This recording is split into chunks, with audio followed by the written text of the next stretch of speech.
Welcome back, everyone. My name is Michael. Today we're going to look at a story about a very scummy sister. Make sure to like and subscribe, and let's get into it. The post was created in the Entitled People subreddit in 2021 by user Throwaway for no drama. The post is titled "Entitled Sister Burns Bridge, then wants me to maintain her and her unborn baby." So I, 27 female, moved to the US almost 7 years ago. I have two half-sisters from my father's side, all from different women. We used to be very close, and despite both being illegitimate, I shared with them part of the little inheritance I got from my grandparents. They never recognized them and left them nothing. 2 years ago, my sisters also moved to the US. The middle sister, 28, let's call her Mary, got a company to host her with a work visa. The eldest, 30, Karen, got a student visa and moved in with me since I was already working and earning a good salary. The arrangement was that I would pay bills, she would get a job at the university since she was not allowed to work outside, and that was her spending money. I would cover all bills and food. The only thing I asked was to help with some minor chores. I have a dog and a cat, and I told her she had no responsibility while she was at school and at work. It was fine since I work from home and I have a stepfamily that helped me maintain my home, mostly because I'm the free babysitter for them. Pretty sweet deal for a student.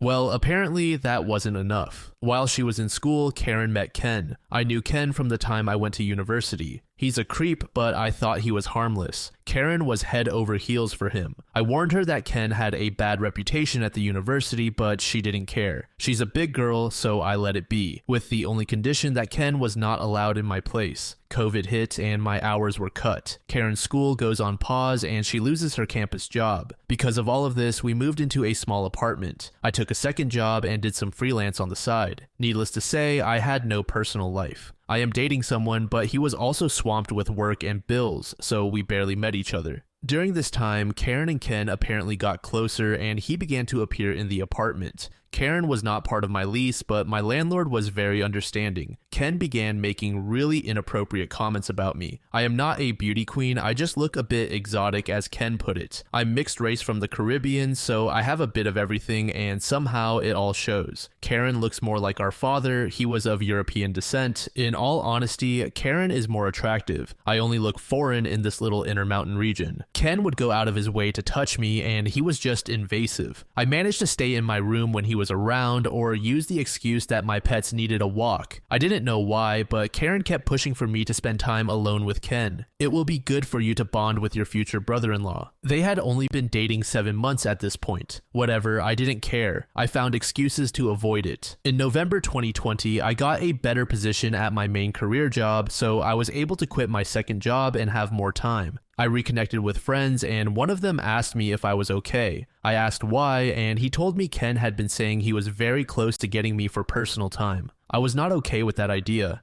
and I very loudly said I would rather be hit by a train than do anything with Ken. Since I'm in a small city in the Intermountain region, the kind that most people in the same area know each other, many people had text messages or creepy stories to tell me. That was it for me. I went home and demanded an explanation. They didn't deny it. Ken even said Karen had said it was fine and that he had a fantasy he wanted to go for. I told them both they were disgusting and that Ken had to leave or I would be calling the cops. Ken left with some insults sent my way, and Karen began telling me she didn't see the problem since my partner and I were on a break. We were not. I told her I was not for her to sell around like property and that she had 2 weeks to find a place of her own. I was done with her. I called all my relatives and sent them copies of the text messages I was given, and no one in our family wanted anything to do with Karen. She moved in with Ken a few days later. It took me some effort, but I got a restraining order for Ken. I couldn't get one for Karen. Still, they disappeared from my radar except for a few encounters, which easily were solved by showing I was about to call the cops.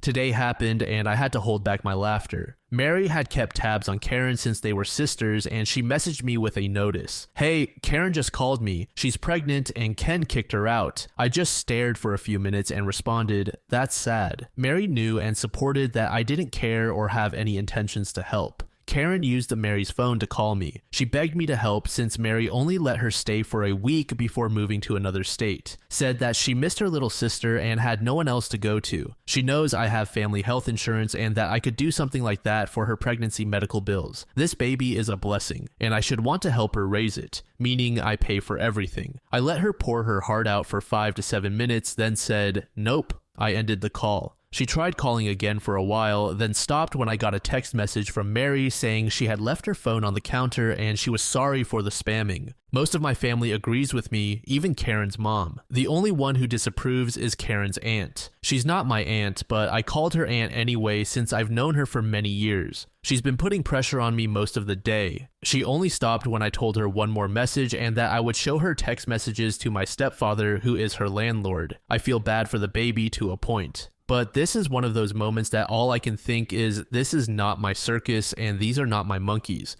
Edit 1. Someone mentioned the region inconsistency. I never looked into it since I didn't really care, but where I live, I heard Midwest and Northwest interchangeably. As far as I was concerned, it was the same thing. We don't have that type of region in my country, so I decided to Google while at work and found out neither is right. I live in the Intermountain region. Thanks, random stranger, for making me check on the messy regional system. Not even Google agrees with it. Also, a small explanation about my grandparents. They were very old traditionalists. By the end of their lives, they didn't have much to give, so they chose to give it to the legal grandchildren. My sperm donor father had many children. I might not even know all of them. Grandparents were just tired of every other year having a new grandchild appear and, in some cases, a moocher mother attached. Last, Karen's visa. She had an extension since COVID, but that is over. She's overstaying her visa. This is very common. I have relatives that do it. I don't agree, but I also had one foot in since my stepfather is American. I wasn't planning to make an update so quickly or at all, but here it is. Mary called me this morning to have brunch and discuss things related to Karen. She told me she understood I didn't want to be part of the mix, but she really wanted it to be discussed, and after, I could just walk out. I know Mary, and she's just trying to keep everything in order before leaving the state. She's the peacekeeper of my siblings. I agreed that there was no way Karen would come home with me. Mary said, if she tries to follow you, I'll drag her out myself, so I dressed up and went off to brunch with my sisters.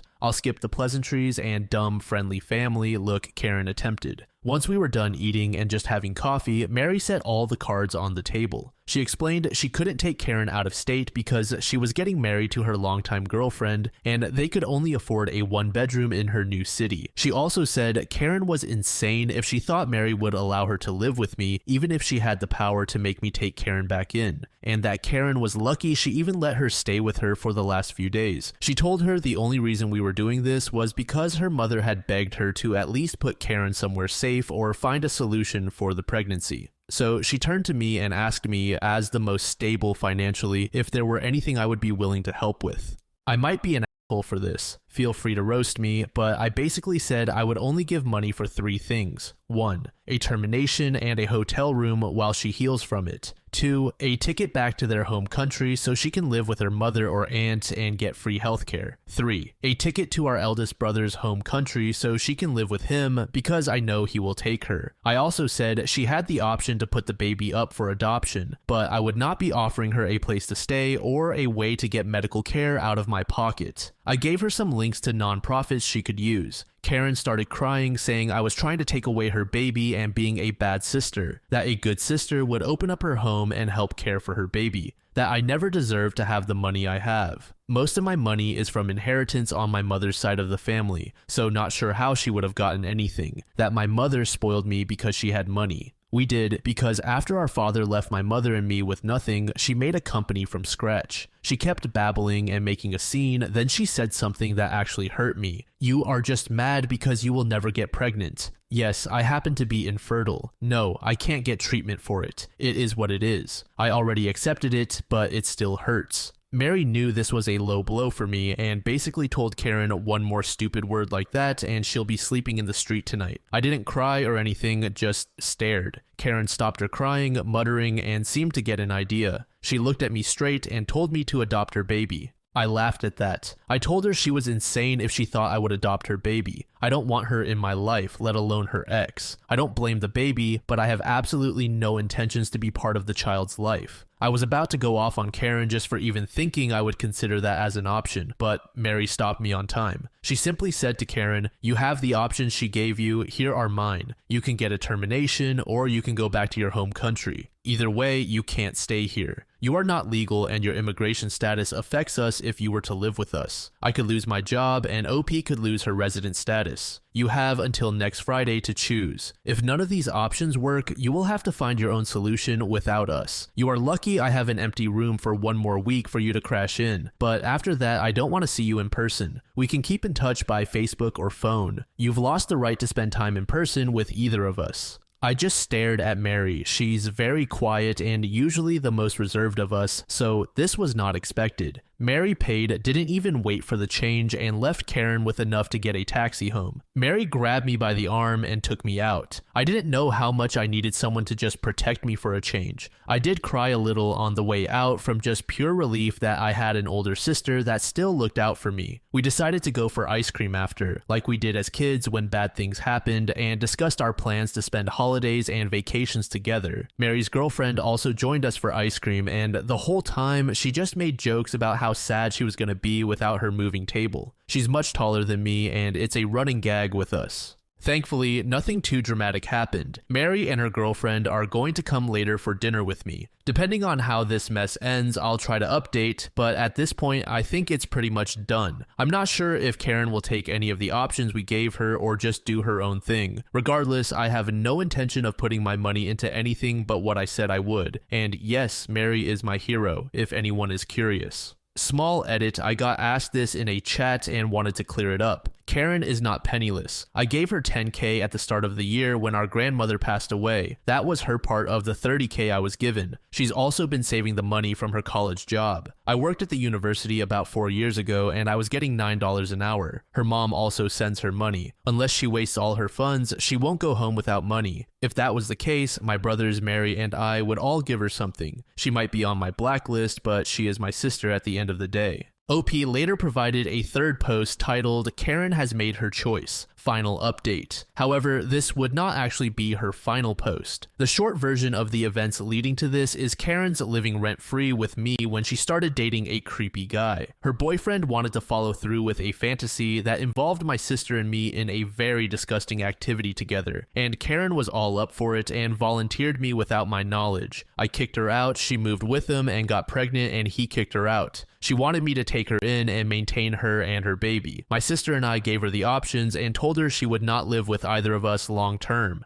As I mentioned in my last post, my sister Mary and I gave Karen a couple of options for her unplanned pregnancy. The options were a termination of her pregnancy, a ticket back to our home country or to our brother's home country, or she could figure out a way to keep her child or put the baby up for adoption. She had until tomorrow to choose since Mary leaves for the East Coast on Saturday. Well, Karen chose none of the above. She decided to make life so difficult that she is now arrested and more than likely will be deported. Let me explain what happened. On Tuesday, Mary left for a nearby national park to enjoy it one last time before she moved too far to drive there. She left Karen with a key and some money. Big mistake. Mary and her girlfriend returned yesterday and found out all the locks in their house had been changed. To make it even worse, Ken, Karen's supposed ex, had moved into their home. I know, Mary should have seen this coming, but they grew up as best friends. They used to be closer to each other than to anyone else, myself included. Obviously, police were called and it was just a major mess. Karen and Ken claimed it was their house, but Mary and her girlfriend kept telling them, no, it was not. It's not even Mary's house anymore. It was sold and the new family that owns it arrived on Sunday. The police officers were done with this mess before it escalated and asked everyone for identification. Ken, Mary, and Mary's girlfriend all handed them over. Karen only had an expired passport. Karen got arrested on immigration charges. Ken got arrested on charges relating to breaking and entering, and some others I don't know for sure. I got this secondhand from Mary while she was basically about to commit a murder felony had it not been for the officers. Today I got called about my sister. Her lawyer said she claimed to be my surrogate, and that the baby in her was actually my child. Yep, she tried this. I told the lawyer that I was not looking for a surrogate or adopting a child. I am already fostering and have no space. And that my sister got pregnant by accident with Ken. He asked if I would be willing to foster her baby since the child would technically be American. I said absolutely not. He tried to work things out with me, explaining my sister would most likely be deported otherwise. I just told him if that's the law, then that's how it will be. I asked him to please not contact me about her anymore. As far as I am concerned, the only family she has is in our home country. Aside from the scare and new locks, Mary is okay. The realtor has copies of the new keys for the family that owns the house. And now my sister and I are planning to have no contact with Karen. I don't know what exactly will happen to Karen, nor do I care anymore. Now, not even my aunt in my home country wants anything to do with Karen, and they even apologize to Mary and me. As for Ken, well, who knows? I hope he goes to jail, but if he doesn't, I couldn't care less. I now feel like a massive boulder is off my shoulders, and I can just focus on work and teaching my foster daughter about Star Wars. We have already watched all of the original trilogy, and we have a Clone Wars marathon planned for the weekend. I want to thank everyone who sent me well wishes to my sister Mary and me, also to the people that share advice that I am so glad I took to heart. This has been probably the worst roller coaster family mess I've dealt with since my parents' divorce, and it came absolutely from the one person I suspected less. Can't say I have any entitled stories aside from this.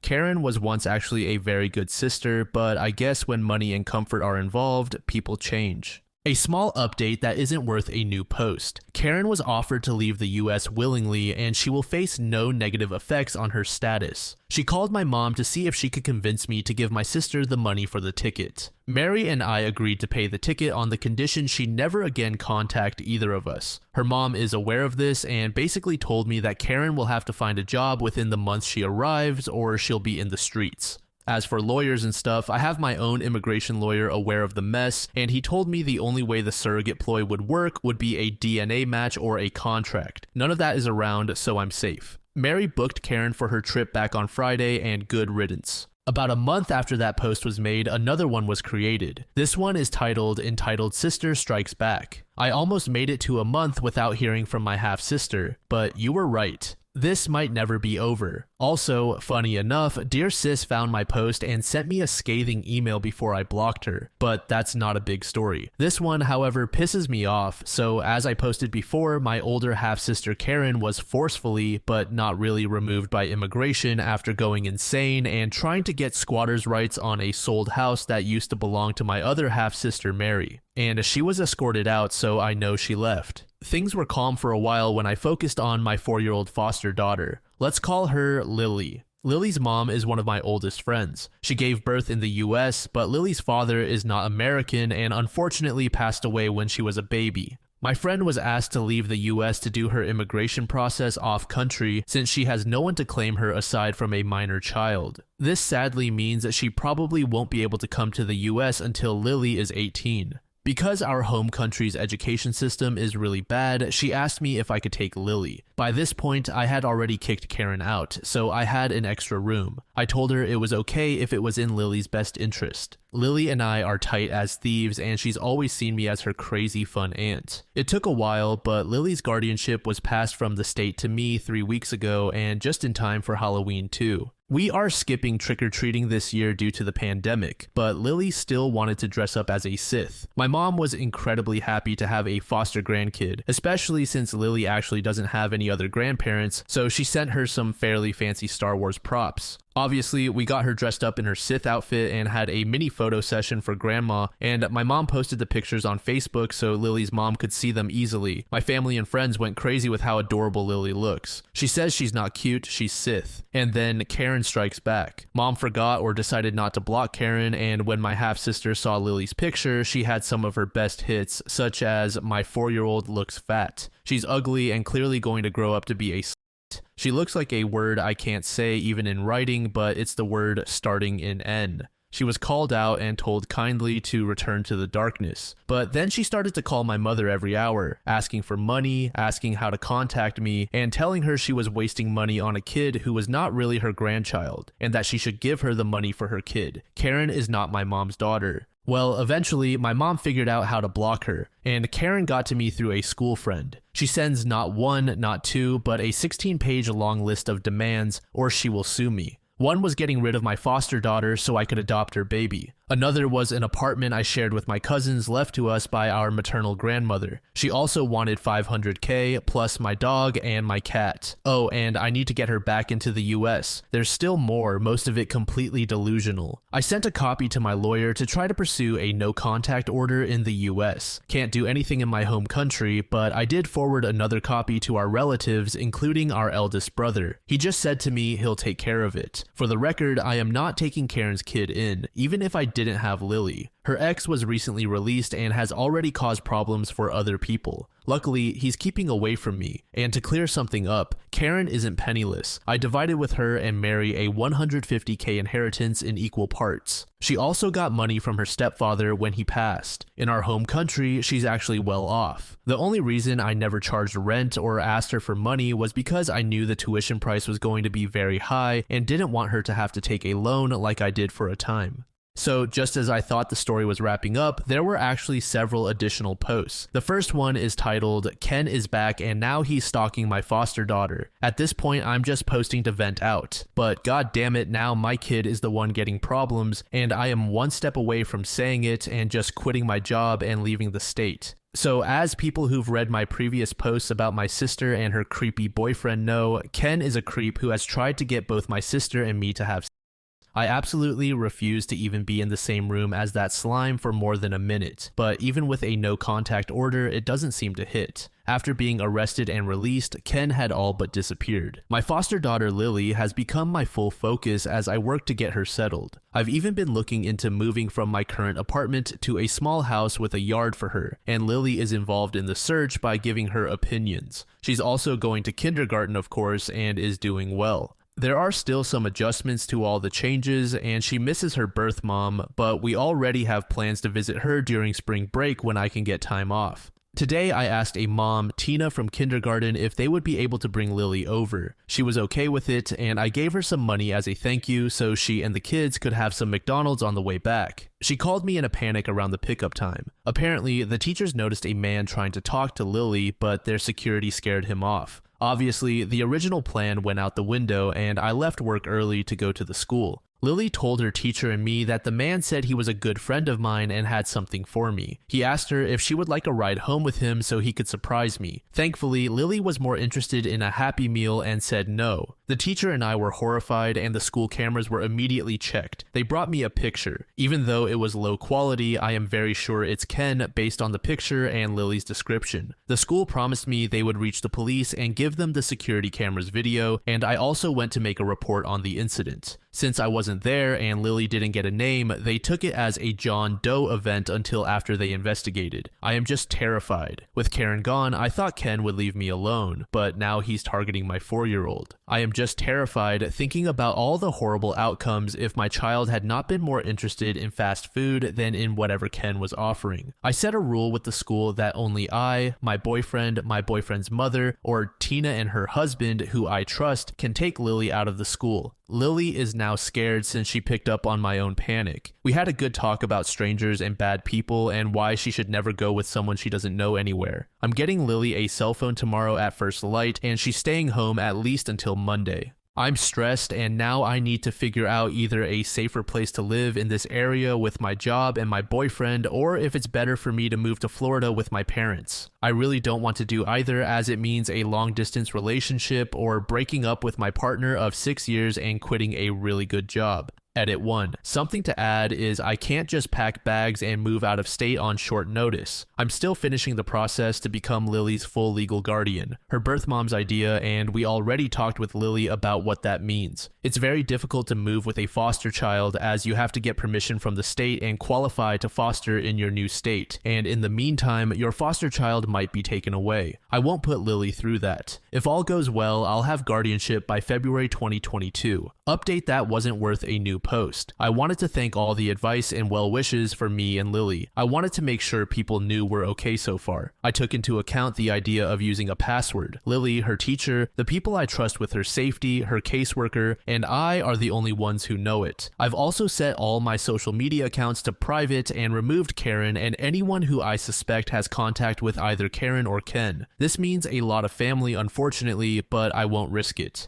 Mary has been a blessing in all this, as she actually was the one who helped me figure out some people I didn't suspect. Sadly, it is not really feasible for me to live with Mary or in Mary's city, but she lives in a very expensive area. Even with a good paying job and my savings, my quality of life there would not be good. Mary has a home paid by her job, so she's doing fairly well, and her now wife is also in a really good position. As for getting a weapon, while I support the right to own arms responsibly, I have a record of mental illness. I am treated and stable, so it is not risky for me to have a child, and legally, I could buy a gun if I wanted to. The issue is I prefer not to. If the worst comes to pass, and even with all the care, I still get an episode, I do not want to risk having a gun accessible. That said, I plan to have my partner teach Lily gun safety in a few years. So far, we've done the basic if you see a gun, don't touch it, and always treat it as if there's a bullet in it. Ken, I have mixed news on him, unfortunately. The bad news is my case has been officially classified as a domestic matter. Since he's technically my sister's partner, I spoke to my personal lawyer and Lily's caseworker, and we've decided to try to escalate the no contact order to a full restriction order with Lily included in it. In the meantime, I have decided to begin the process of moving to another state with Lily.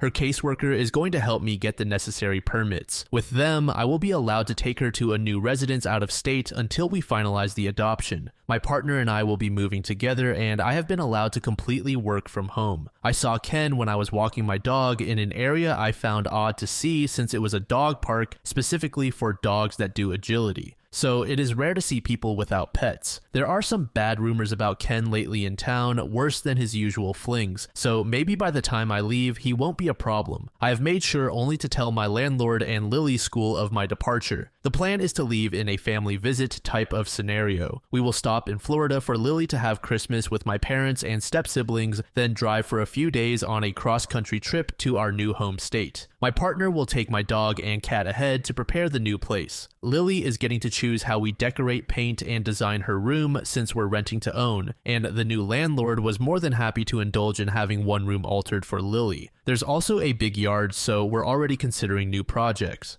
The next post in this saga is titled, "Entitled Stalker Claims I Am His Wife and is the Owner of My Computer." Well, the pettiness is never ending. As I have posted far too many times, my sister's ex-boyfriend and baby daddy Ken is currently stalking me. He's even gone as far as trying to harass my foster daughter in her kindergarten. He's been doing the classics like following me around at a distance, calling me with random numbers, and even trying to come inside my place once. I was not there. I decided to stay elsewhere for safety until I finally moved completely out of the state. Regardless, for the most part, nothing as serious as him approaching my kid has happened until the craziness of this morning. I decided to buy my partner a new PC as a Christmas present. We love video games, but the computer he has is a bit old. So I decided to surprise him and bought a really nice desktop with a 3080. This thing was pricey, but he's been my rock through all the mess with my sister, and he's even the reason I'll be able to adopt my foster daughter. I set the PC for pickup at the Blue Tech Emporium. Well, wouldn't you know, I wasn't even done with my coffee when I got a call from customer service saying there was a man there claiming to be my husband and screaming at their pickup person since they wouldn't give them my order. I obviously told them I was not married and that I would be picking it up in person later after work. They asked me to go there to solve this since they would check for ID. Now, a little detail that Ken didn't know is I changed my name less than a year ago to remove my biological father's name. I had planned this for years, but waited until my grandparents and my paternal aunt had passed away. I knew it would break their hearts if I did it when they were alive. My name now is that of my stepfather and my mom. When I got there, he was screaming at a poor rep, waving an ID saying that the names matched. After explaining the situation to the store security, he accompanied me to speak with the manager. I used to work in that store long ago, so I was on good terms with that manager. He actually knew my old name, but since it didn't match in their system, it didn't matter. Ken began yelling at me, calling me every insult possible. He even tried to throw a tape dispenser, but the guys at the counter took it before he could reach for it. I tried not to even engage with him. The only thing I said directly was for him to let me speak when he wouldn't stop yelling. He kept going, saying creepy things like I owed him that much, and that he was entitled to my stuff since I took his house. Eventually, he only left when the guys at the store called the police. They couldn't keep him in the store even if they wanted to. It's against their policies. I stayed until the police arrived and brought up all the other situations with this man, all the calls I'd made about him stalking, and even the no contact order. Still, the officer said since he was the father of my sister's baby, this was clearly a domestic matter and all he recommended was for me to change my contact info and the locks at my home. The store wanted to press charges, but since all he did was cause a scene, all that was done was to have him trespass from the building for the future. I did get my PC and the security guard escorted me to my vehicle, so I didn't have another encounter. Just to be safe, my partner and I exchanged cars later in the day when we picked up my daughter. Since it seems the police will do nothing more, I'm just planning to keep going with my plan. I will be leaving this weekend to celebrate the holidays with a family that my sister doesn't know personally. Once the holidays are over, my daughter's adoption should be close to finalized, so we'll be moving pretty far. To people curious why he had an ID with my old last name in it, my suspicion is it's a fake ID. My half-siblings and I used to all have our biological father's name, so he would have known it through my sister. Mary, two of my brothers, and I are the only ones who decided to change our names on the line that we want nothing to do with my biological father's legacy, as stupid as it sounds. The next post is titled, "My entitled half-sister induces childbirth 3 months early to get money." I wish this were a weird joke, but no, this happened. I have to warn you, this is not a pretty story. As the saga of my family goes on, I'm happy to report I have moved to a safer town away from my half-sister's ex. I won't give details where, but far enough, and with some changes in my personal life, that will make it very hard for that creep to find me or my daughter. On that note, due to the situation we were in, we got lucky enough to get a priority on my foster daughter's adoption. She's now my partner and I's legal child. That's the good news. The bad news is coming from my sister. So I received an email from a relative in my birth country after New Year's. He told me my sister was in urgent care since she had induced herself to give birth to get money for having a baby with special needs. I can't make this up. Unfortunately, it backfired horribly. I don't know all the details, but the methods she used were very aggressive and damaging. So much so, the baby might not make it. As of right now, the baby boy is alive, but he is so delicate, and my relatives were told the chances of him making it to the end of January are close to none. I understand some of the things she did were violent attacks on herself. She, by some grace, is somewhat okay. The sudden birth didn't do much to her overall health so far. That said, as soon as she's released from the hospital, she is to be arrested and will stand trial. With how justice is back home, she's bound for prison.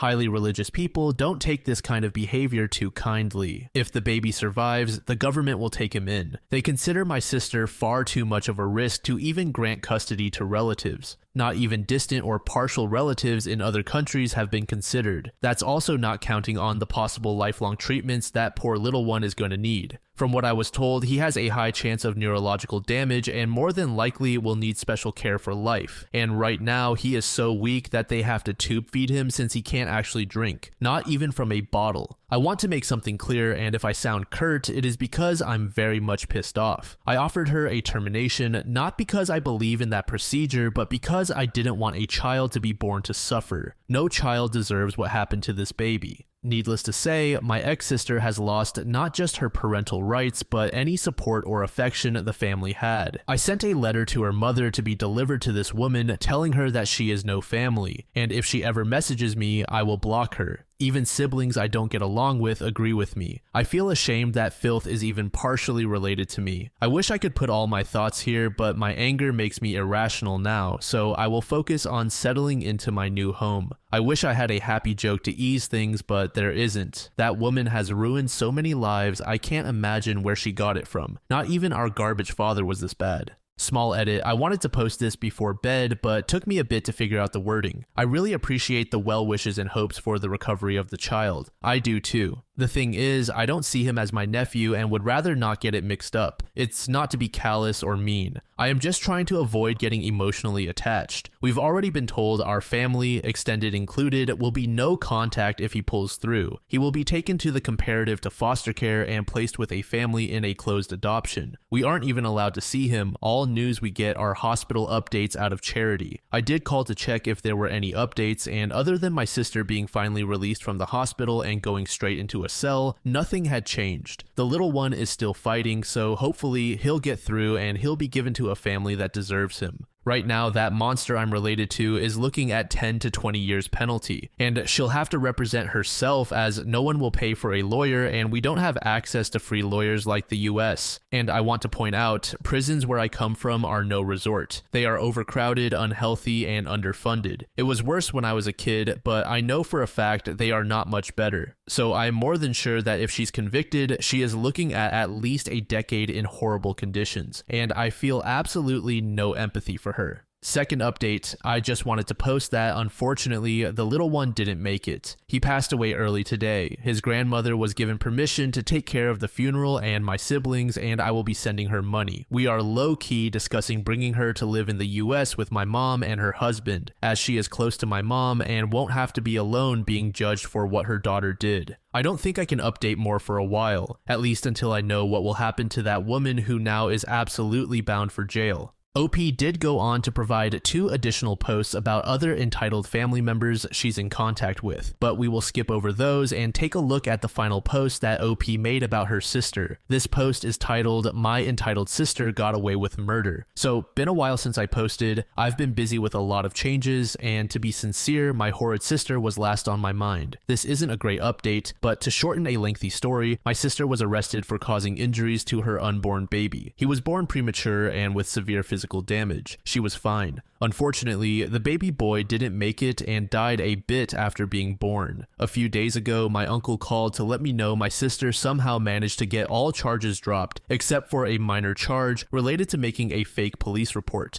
She accused her mother of stealing her car. My sister has no car. It's not the best news, all things considered, but right now she has no money left, save a few $100s she was given by a mutual friend, and no one in our mixed family wants to help her. She even tried contacting my parents to get my new number. Luckily, they refused. That's really my only consolation right now, as like almost my whole life, she has the power to cause immense damage and still get out of it. Regardless, not all news is bad. I did hear that because of her US criminal record, she will not be allowed to apply for a visa for 10 years. So she's stuck in Latin America with no home, money, or a job. She's never held a job since we were kids, and she's in her 30s. I wish I had a more satisfactory report on this, but sadly, there's no jail sentence. Small edit, also, to clear something, my sister wasn't trying to terminate a pregnancy. She was trying to cause developmental damage to give birth to a special needs child. She would have had access to a monthly check for the rest of the child's life to cover their care and needs, which I doubt she would use for that. Very long story about a very disgusting person. I'm not entirely sure why Karen's ex-boyfriend, aka the father of the child who did not survive, was trying to harass OP's daughter, but fortunately it seems that he is no longer able to track the two down. As for OP's sister Karen, there are few words to adequately sum her up. Just a terrible human being. And based on what we have gone over, I doubt OP has heard the last from her.